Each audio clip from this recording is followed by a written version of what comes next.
The deadline set for achieving the sustainable development goal is. సుస్థిర అభివృద్ధి లక్ష్యాలు సాధించడానికి నిర్ణయించుకున్న గడువు ఏది?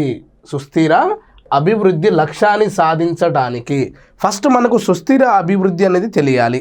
సుస్థిర అభివృద్ధి అంటే ప్రస్తుత తరం ఏదైతే ఉందో, ప్రస్తుత తరానికి చెందినటువంటి వ్యక్తులు తమ అవసరాలకు అనుగుణంగా సహజ వనరులను వాడుకొని భవిష్యత్తు తరాలకు కూడా అందించేటట్టు ఉండాలన్నమాట. అంటే పర్యావరణాన్ని మనం పూర్తిగా వినాశనం చేయకుండా మన అవసరాలను తగ్గట్టు మనం వాడుకొని ఫ్యూచర్ జనరేషన్ కూడా మనం అందించినట్లయితే దాన్ని సుస్థిర అభివృద్ధి అంటాం అన్నమాట.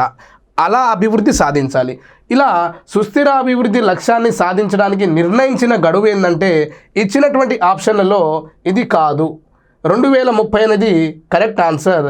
ఇవి రెండు తప్పు. సో దీని గురించి మనం సుస్థిర సస్టైనబుల్ డెవలప్మెంట్ గోల్ అనేటువంటి మనకు 2015వ సంవత్సరం నుంచి 2030 సంవత్సరానికి ఈ యొక్క టార్గెట్ గడువు విధించడం జరిగింది.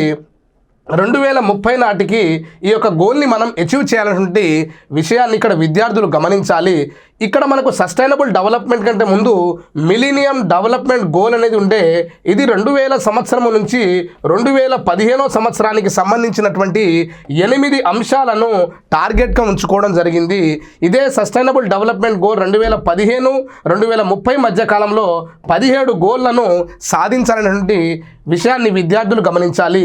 సస్టైనబుల్ డెవలప్మెంట్ గోల్ మరియు మిలీనియం డెవలప్మెంట్ గోల్ రెండు కూడా యుఎన్ఓ యునైటెడ్ నేషన్ ఆర్గనైజేషన్ యొక్క ఆ సంస్థ యొక్క ఆధ్వర్యంలో ఇవి రెండు నిర్వహించడం జరిగింది. అవి రెండు మనకు ప్రకటనకు గురి కావడం జరిగిందనే విషయాన్ని విద్యార్థులు గమనించాలి. సో సుస్థిర అభివృద్ధి లక్ష్యాలు సాధించడానికి నిర్ణయించుకున్న గడువు ఏంటంటే 2030 అనే విషయాన్ని విద్యార్థులు గమనించాలి.